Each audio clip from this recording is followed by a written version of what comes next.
हिजरी 17 में हजरत उमर फारूक के हुक्म पर हजरत साद बिन अबी वकास ने रखी। जिस शहर की बुनियाद कूफा वो शहर है जहां अब्दुल्ला इब्ने मसूद ने पूरी जिंदगी इल्मे कुरान और हदीस की खिदमत की। हजरत अली ने जिसे अपना दारुल खिलाफत बनाया, जहां 1500 साहबा तशरीफ लाए। इमाम बुखारी ने अपनी बुखारी में अक्सर हदीसें कूफियों से ली है। अगर कूफियों का भरोसा नहीं है तो बुखारी पढ़ना छोड़ दो। क्या बात है। और एक मजे की बात बताऊं, बुखारी की आखिरी हदीस कौन सी है आपको कैसे पता रहेगा?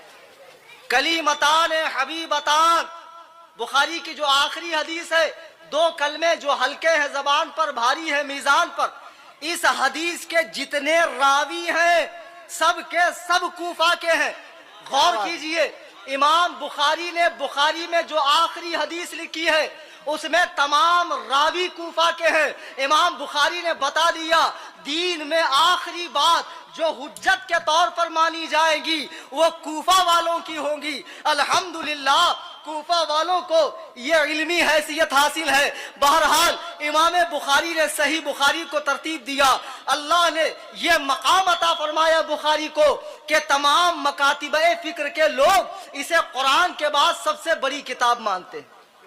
तमाम मकातिबे फिक्र से मुराद अहले हदीस भी और अकल के अंधे, शक्ल के गंदे, देव के बंदे वो भी, अहले सुन्नत व जमात, बरेलवी भी, सब इसे कुरान के बाद बड़ी मानते हैं। अब ये बुखारी इमाम बुखारी ने लिखी, लेकिन एक मजे की बात बताऊं, इतने बड़े मुहद्दिस इमाम बुखारी तकलीद करते थे किसकी? इमाम शाफई की। 4 इमाम है ना भाई, इमाम शाफई की। अल्लामा ताजुद्दीन सुबकी रहिमहुल्लाह ने अत-तबकातुश शाफइय्या में और हजरत शाह वलीउल्लाह ने अल इंसाफ में और गैर मुकल्लिदों के आलिम मौलाना नवाब सिद्दीक हसन खां भोपाली ने अब जदुल उलूम में लिखा है कि इमाम बुखारी इमाम शाफई के मुकल्लिद थे। सोचो, जिसने इतनी बड़ी किताब लिखा उसने भी तकलीद का इनकार नहीं किया। यह घामर खाली बुखारी को अलमारी में रखता है और तकलीद का इनकार करता है। क्या बात। सोचो, इससे बड़ा घामड़ कोई रूए जमीन पर होगा कि बुखारी को अलमारी में रखकर तकलीद का इनकार करता है।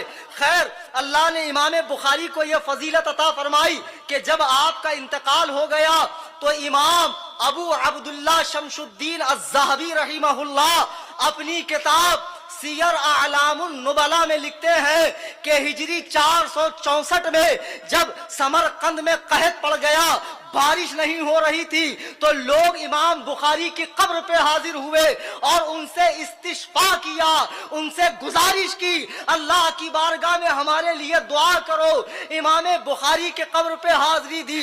इतनी बारिश हुई कि 7 दिन तक लोगों का घर से निकलना मुश्किल था। यह रसूलुल्लाह के दीन की खिदमत का नतीजा है कि इमाम बुखारी दुनिया से जा चुके हैं, लेकिन उनकी कब्र से दुआएं कबूल हो रही है। और यह कहता कब्र पे जाना शिरक है। अबे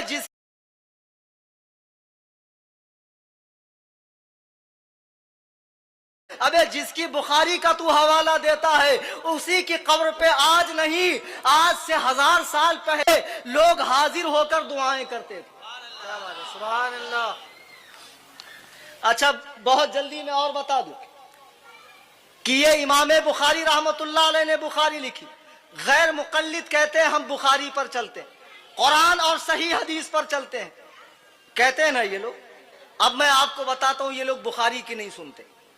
बहुत कम वक्त है, उसके अंदर चंद 62 हदीसों को मैंने 4 दिन पहले कलेक्ट किया है। मेरी किताब भी आ रही, बुखारी और गैर मुकल्लिद, काफी जखीम किताब है, जिसमें मैंने साबित किया है कि सही मरफू हदीस के खिलाफ ये लोग अमल करते हैं। नंबर 1, इमाम बुखारी रहमतुल्लाह अलैह ने सही बुखारी में एक हदीस लिखी है।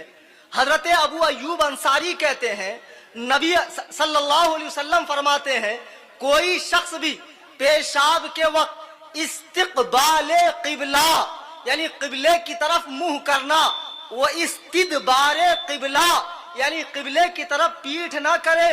ये सही बुखारी में हदीस है, लेकिन गैर मुकल्लिदों के इमामों पेशवा مولانا وحید الزمان نزول الابرار میں لکھتے ہیں کہ قبلے کی طرف استنجا کرنا، قبلے کی طرف منہ کر کے استنجا کرنا مکروہ نہیں ہے، یعنی جائز ہے، کر سکتے ہیں۔ اور آج بھی بہت سے غیر مقلد اس حدیث کے خلاف کرتے ہیں۔ ایک جگہ تو انہوں نے مسجد کے پرانے استنجا خانے توڑوا کے تمام استنجا خانے کا منہ قبلے کی طرف کیا۔ جب ہم نے ان سے پوچھا تو کہنے لگے صاحب یہ سنت مردہ ہو گئی تھی، اسے معاذ اللہ ہم لوگ زندہ کر رہے ہیں۔ امام بخاری نے اسے لکھا اور یہ لوگ اس کے قائل نہیں ہیں۔ اور سنیے، جہاں تک امام بخاری کا تعلق ہے، صحیح بخاری کا، اس میں کئی حدیثیں ایسی ہیں جسے غیر مقلد نہیں مانتے۔ ہم مانتے یا نہیں مانتے یہ الگ مسئلہ ہے۔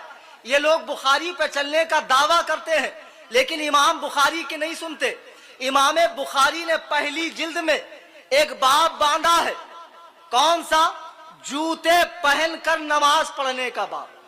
مولانا بیٹھے پوچھ لینا اور جا کر انہی کے یہاں دیکھ لینا۔ حضرت انس صحابی ہیں، ان سے کسی نے پوچھا کیا اللہ کے رسول جوتے پہن کر نماز پڑھتے تھے؟ آپ نے فرمایا ہاں، اللہ کے رسول جوتے پہن کر نماز پڑھتے تھے۔ لیکن کیا کوئی غیر مقلد آج جوتے پہن کر نماز پڑھتا ہے؟ نہیں پڑھتا۔ کیوں؟ آپ تو بخاری پر چلتے ہیں، پھر امام بخاری کے خلاف کیوں جا رہے ہیں؟ امام بخاری نے جوتے پہن کر نماز پڑھنے کے تعلق سے صحیح بخاری میں لکھا ہے۔ اتنا ہی نہیں، تم جھوٹ موٹ کے اہل حدیث ہو، تمہیں سچا اہل حدیث میں بناتا ہوں۔ صحیح بخاری میں ایک باب ہے البول قائما، کھڑے ہو کر پیشاب کرنا۔ امام بخاری نے ایک دو نہیں 4 حدیثیں بیان کی کہ رسول اللہ صلی اللہ علیہ وسلم نے کھڑے ہو کر استنجا کی۔ اب آپ اہل حدیث ہیں واقعی میں تو کھڑے ہو کر پیشاب کرو، کل سے بیٹھ کر استنجا مت کرنا، اس لیے کہ بیٹھ کر استنجا کرنے کی حدیث بخاری میں نہیں ہے، بخاری میں کھڑے رہ کر کرنے کی ہے اور ایک دم صحیح حدیث ہے۔ پھر آپ عمل کیوں نہیں کرتے؟ آپ تو اہل حدیث ہے نا۔ اب یہی سمجھو، کھڑے ہو کر پیشاب کرنا حدیث تو ہے، سنت نہیں۔ کیا بات؟ اب بیٹھ کر پیشاب کرنا کیا ہے؟ اور ہم لوگ کون ہیں؟ اہل سنت۔ تو ہم لوگ سنت پہ اسی لیے عمل کرتے ہیں، حدیث پر عمل نہیں کرتے۔ یہ حدیث ہے تو صحیح، عمل کے لائق نہیں ہے۔ پھر صحیح بخاری میں یہ حدیث بھی موجود ہے، رسول اللہ علیہ الصلاۃ والسلام نے بحالت نماز اپنی نواسی امامہ کو اپنی پیٹھ پر سوار کیا اور نماز ادا فرمائی۔ اگر تم غیر مقلد اہل حدیث ہو، حدیث پر چلتے ہو، تو A1 کوالٹی کی کتاب ہے بخاری، اس میں ہے یہ حدیث، آپ لوگ اس پر عمل کیوں نہیں کرتے ہو؟ نہیں عمل کریں گے۔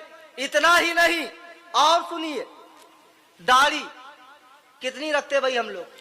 ایک مٹھی نا؟ یہ لوگ کتنی رکھتے ہیں؟ ناف سے نیچے۔ دیکھا کبھی آپ نے ایسے بے وقوف جانوروں کو؟ امام بخاری رحمت اللہ علیہ نے صحیح بخاری میں یہ حدیث نقل کی ہے۔ حضرت عبداللہ ابن عمر کہتے ہیں کہ رسول پاک صلی اللہ علیہ وسلم نے فرمایا کہ داڑھی بڑھاؤ، مونچھوں کو کٹاؤ، اور پھر حج کے موقع پر، عمرے کے موقع پر عبداللہ ابن عمر نے اپنی داڑھی کو پکڑا اور ایک مٹھی سے جو زیادہ تھی اسے کاٹا۔ غور کیجئے، یہ حدیث صحیح بخاری میں موجود ہے۔ حضرت عبداللہ ابن عمر نے حج اور عمرے کے موقع پر نبی کی یہ بات سنائی کہ نبی فرماتے ہیں داڑھی بڑھاؤ، لیکن کتنی بڑھاؤ؟ کتنی بڑھاؤ؟